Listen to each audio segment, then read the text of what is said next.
Ah.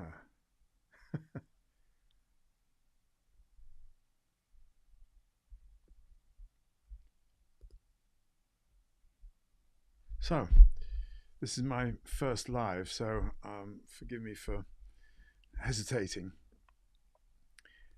My name's Tom Dennis, and I'm the CEO of Serenity in Leadership.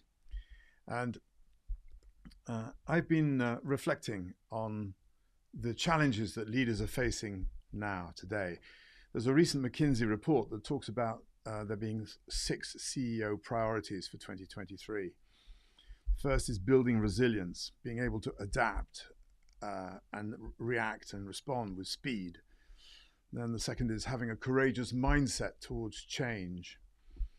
Then focusing on tech and tech people, building new businesses, rethinking talent, which is more about skills than people with experience, and attending to the pressures around net zero. From where I sit, and obviously I have to honor their research, but it seems to me that a lot of CEOs are being forced to think about mental health and well-being in a way that they really haven't before. In particular, actually, their own mental health and well-being. And then there's all the issues around diversity and inclusion, and all the marginalized groups, things like disability, gender issues, equity of pay, and all the questions around race. On top of that, because we've seen it so much in the press this year, there's all the issues around bullying, misogyny, and harassment.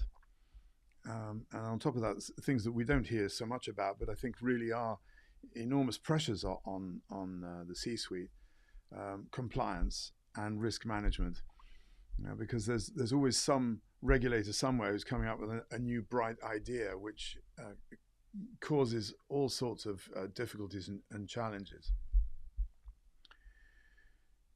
But, COVID arrived and it made us change. AI is going to do the same, but much more so. AI is coming and it's going to eclipse a great deal of what a leader focuses on today. It's as someone said to me a couple of weeks ago, it's an existential threat, which is actually far greater than climate change. The future of AI isn't just about technology, though. It's about asking hard questions, seeking answers, and ensuring benefits are maximized while mitigating potential threats. That's what an expert said a couple of days ago. He also said AI is not going to replace humans. Humans with AI will replace humans that don't use AI. Nobody knows what effects this is really going to have. Nobody knows how deep and how fast all these changes are going to come about. But the more I hear about it, the more I really think that we've got changes and challenges coming that are actually going to dwarf the effects of COVID. So we've got to think about that. We've got to be aware of that. And it's interesting because we put up a video just recently, which is an interview or a discussion between Christina Jenkins, who's my co-facilitator on the retreat that we're going to run in September, which I'll talk about a bit more in a moment, and Stephen Courtright, who's a professor of management in the States. And he talked about toxic leadership and the 3 main categories of toxicity that he keeps coming across.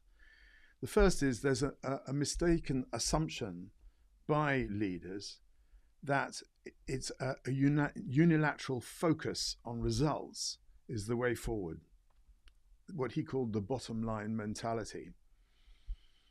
And one of the difficulties is that it makes one blind to changes and challenges that come in from left field. And that's what AI is doing and will do increasingly. The second is people in power, or people in leaders in positions of power, are psychologically influenced by that perception of power. They listen less and they're more aggressive. And this is made all the worse, exacerbated by managerial burnout, which is the third category, which is caused by a loss of capacity to self-regulate. As Yuande Falayin, who we interviewed in a podcast a little while ago, said, the last person to notice you're in a kind of burnout is yourself.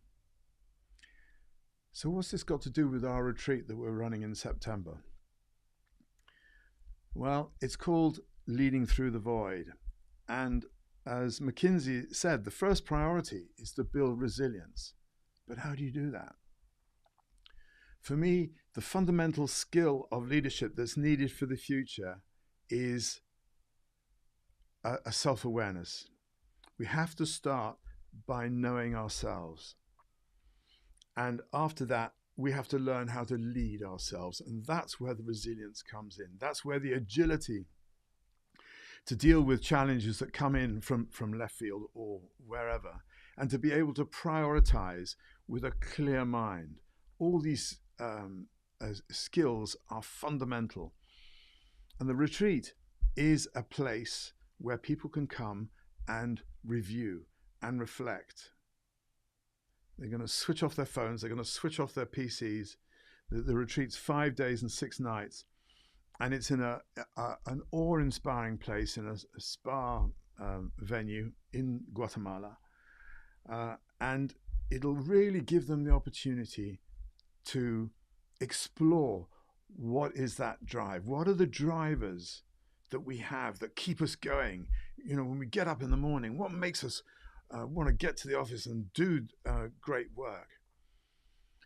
And once we begin to get in touch with those drivers, then we can put them in a sense of priority, a sense of proportion. Because one of the things that so many wise people are saying is that we are losing touch with nature. We're losing touch with the effect that we're having on our environment and our people. And that's what we've got to look at. And that's what the retreat is about. It's called Leading Through the Void. Take a look at it on the website. And if you're interested, get in touch.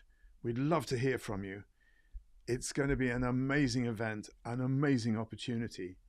And we'd love to see you there.